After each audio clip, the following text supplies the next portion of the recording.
Y'all read the title. Y'all know what's getting messy over here. So without further ado, let's get straight into this video. And hold on, y'all. Smash that like button. Thank you in advance. Let's get straight into this video. When the wife of a church elder was discovered to be gay, he panicked and murdered her to cover up his secret. But the lover of the elder has finally spoken out about the affair, and what they had to say was shocking. This was a tragic and shocking tale that left the entire community rocked. Indeed, it was something horrifyingly extraordinary, especially for the usually quiet suburb of Kansas City. But in order to fully understand what had happened and why the lover of the church elder had spoken out, we need to go back and explore what happened in the lead-up to this explosive outburst. Tanisha Harris was a 38-year-old woman who I certainly had a zest for life. She was a passionate and interesting person who, among many other amazing qualities, was very devoted to her faith and to the church. She was married to a man named Robert Lee Harris Jr., who was 8 years her junior. Still, the two of them veer very well. Just by looking at his face, I could tell that he's a little fruitcake. You can't judge a book by its cover sometimes. But just by looking at him, he looked like he liked doing a bending. Or he liked getting bent over. I peep. A lot of these men that's deeply in the churches always have like a second life. It don't even always gotta be like gay. It can be like them having multiple side chicks. But they're supposed to be this God-fearing man. The God-fearing men always have something going on with them. I'm not trying to say the woman is any better. I feel like the woman is just as bad too. But I don't know. I feel like the men just been taking the cake lately. That's my opinion though. And they were, seemingly, the perfect couple.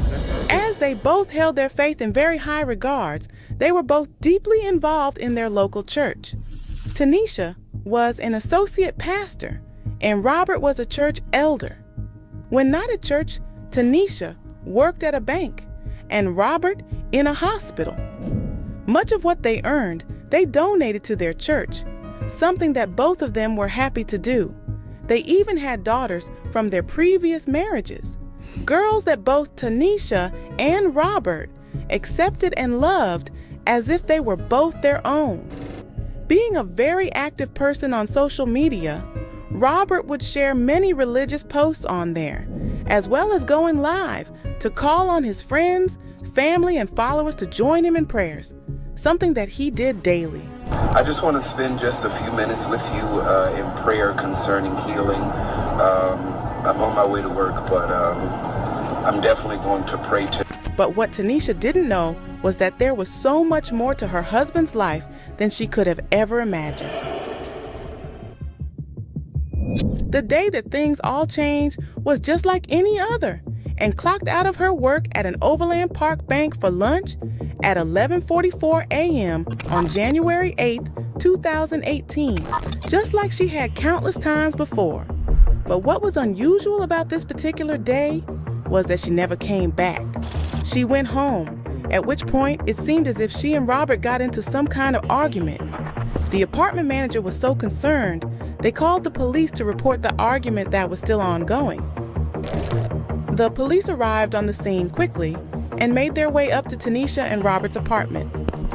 When they arrived there, they found that Robert was home alone and there was no sign of any argument going on. Without a basis to continue searching the property or to question Robert, they soon left and went about their duties. But only a few hours later, the authorities received another call, this time from Robert himself, saying that Tanisha had gone missing and that he was extremely worried about her. Once again, the police were quick to respond. People didn't just go missing, let alone fine and upstanding people in the community. It was immediately obvious that this was out of the ordinary and needed investigating. However, when police came to speak to Robert about Tanisha's disappearance, they noticed several things in the apartment that they had previously missed. Things that told a pretty grim and violent story. Also, Robert was acting somewhat suspicious and evasive. This told the experienced cops that he seemed to know more than he was willing to let on. But what was it? And what were the answers? These two questions led police on a wild ride in search of Tanisha and the truth. Firstly, they focused on what was found in the home. There was broken glass on the floor, as well as a few bloodstains. It was clear that someone had tried to clean them up, but missed some areas. Police gathered what they could and took it as evidence. They were not ready to accuse Robert of anything yet, but they certainly suspected him, though they had no idea what he may or may not have done. When they visited Robert for a second time later that same day, they found that things didn't quite look the same. Police arrived. They did a sweep through of the house and noticed an area rug that had been in the living room when they visited in the afternoon had been moved beneath the dining room table. When they lifted the rug, they found more red stains and pieces of broken glass. Ultimately, Robert's guilt got the better of him, and he admitted to killing Tanisha and dumping her body in a field a few miles away. Local church is devastated after one of their workers is killed, and police say the suspect is her husband. The church told us he also worked. An autopsy revealed that she had been beaten, but that the ultimate cause of her death was strangulation. He was immediately arrested and placed in jail with his bond set at $1 million. But what was his motive? Why had he killed her, a woman he was supposed to love? Well, that was something that the police would soon uncover. There was literally no sign that would indicate that there was any trouble.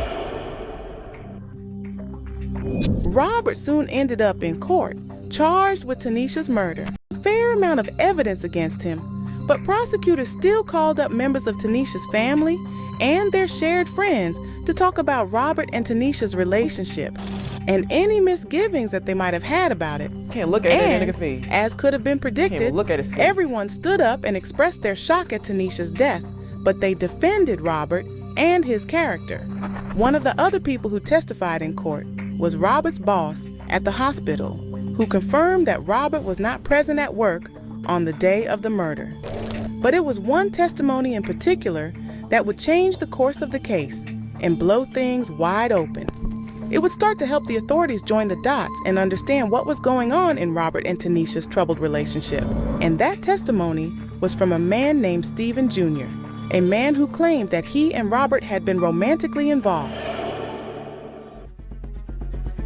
Stephen Jr. was someone who attended the same church as Robert and Tanisha. He had been nothing more than someone else in the congregation until he and Robert had started to get a little closer over the months. They first became friends, but eventually that friendship blossomed into something more romantic and sexual. Of course, not only was this infidelity something that would have torn Robert and Tanisha's marriage apart if it came to light, but it also went against the teachings of the church. Don't the church don't like gay people? But Stephen was proud of his sexuality and was quite open about being a homosexual. And when rumors eventually started to surface about him and Robert being in some kind of relationship, Stephen didn't deny them, and even straight up confirmed them in some cases. It was by doing this that Tanisha found out about the relationship and confronted Robert about it. The confrontation clearly ended in violence and bloodshed, and as a result, Tanisha lost her life. Sadly, what Robert didn't know was that the secret was already out, and murdering Tanisha would have no effect on that fact whatsoever. According to Stephen, on the morning of the incident, Robert visited him only an hour after the police had first visited his house. He had not been expecting Robert, so to see him at his front door was a pleasant surprise. Stephen invited him in and made him a drink, though as he did so, he noticed something was quite off about the church elder. Reportedly, Robert seemed nervous and sweaty, and as they were talking, he seemed distracted and as if he wasn't present. What Stephen didn't know was that Robert had just dumped Tanisha's car in a parking lot before coming straight to his house. However, he hadn't told Stephen that he'd just taken the life of his beloved wife, or that she was even reported as missing. Eventually, Robert left, leaving Stephen what was up with the distracted church elder. The same night, Stephen decided to go on Facebook Live because another man named Dwight T. Lewis asked Stephen how he could be so stupid to have spilled the secrets about a pastor. Same-sex relationships. Who give a damn? The pastor, you living a foul-ass life. Got the nerve to be preaching about how same-sex marriage is wrong, but you're the main one bending over, tooting the ass up. Come on now, like that. And you got the nerve to kill your wife because she found out? You mad. The wife should be the only one mad. Same-sex relationships were very much frowned upon in the church and by the religious community, and by revealing that they had been together, Stephen had seriously tarnished Robert's reputation and standing in the church. Not only that, but people started to say that it was Stephen's fault that Tanisha was dead. All right, let me just say this. I know DL men exist. If you're a DL man, don't be dealing with women. Don't be using women as your beard. Now, I know bisexuality exists. I'm not talking about y'all. If y'all open with your sexuality, I'm cool with that. But if you is a married man that's supposed to be in a monogamous relationship with your wife, and you have a secret life of dealing with other men, just be prepared to possibly get exposed. Just be prepared. We live in today's societies now. Everybody wants to get clout. Everybody wants to spill secrets. Be prepared, baby. Don't get mad when your secret get out there. Just take it like a G. I think the guy named Steven. Yeah, he was wrong for, I don't even know if he was wrong for out in the situation. Because I'm thankful that he did so that the wife now know, but now the wife is dead. So this whole, I don't blame Steven. I don't blame the wife. I blame the pastor. The pastor was the one living dirty. And if it hadn't been for him revealing the true nature of his and Robert's relationship, she would still be alive today. He might not have directly killed Tanisha, but people started to believe that Stephen played a definite indirect role in her death. This was something that he was not going to stand for, and he took to Facebook Live with an angry and foul-mouthed outburst. You know he don't want to catch these hands, pussy. You talking all tough under somebody status, bitch, nigga, pull up. Nigga, I don't need you to pull up. I'm gonna have my nephew bring me to your house. I'm gonna have my nephew what's up, nigga? Stephen also defended his decision to go to court and testify against Robert, someone that not only had good standing in the community, but also someone he was supposed to have had relations with. Thought I was doing the right thing because I was inappropriate with Robert. I did have, so I thought I want justice for Tanisha just as well because nobody can understand the way I feel. If he was living his second life, Tanisha, the wife, she was gonna find out regardless. Either it was gonna be through Stephen, which is him, or it was gonna be through another man, or she might have just been looking through his phone one day. She was gonna find out regardless. And how the way he acted with her finding out, he was probably gonna end up killing her anyway. Stephen was under the impression that people would have applauded his decision to stand up and do the right thing. He wanted to give Tanisha some justice by being open and honest in court. However, people were still turning against him as if he was the killer himself. Man, I did her a motherfucking favor. I testified and being honest so motherfucker could get justice and you just don't come for me. No, what's up? I'm feeling bad because I feel like this woman needs justice for her death and you don't come for me and I didn't testify. Stephen's frustrations were not unfounded, and he did have a point about trying to do the right thing. He claimed that no one knew what he was going through, and he was trying to make amends for his relationship with Robert. It's clear that Stephen felt a great amount of guilt for the death of Tanisha, and his outbursts, though violent and filled with bad language, were his way of trying to get that feeling of guilt and shame off of his chest. Swear to God, Now, Stephen, he's wrong for messing with a married man. Let me just say that, point blank period. He is wrong. out tonight. Oh, my motherfucking mama, that's real motherfucking talk. Nobody understand what the I'm going through. This woman should not have lost her life, and you bitches gonna cover me, and I'm the one who was honest, who came for it and fucking testified. But it's the claims that Stephen started making about the church and the other people who went to it that was the most shocking and scandalous thing of all, because he had some pretty big and explosive claims to make. Stephen claimed that those who went to court and defended Robert were actually also involved with him in a sexual way, and that they were defending him because they had some kind of romantic and deeper connection to him. Whether these claims were true or not may never be known, but the truth of the matter is that Stephen was one of the only people to truly open up about Robert, how the two of them were involved, and how he felt about the entire situation. And what could not be denied is that Stephen was being as honest and open as possible. No one could accuse him of lying or trying to hide the truth.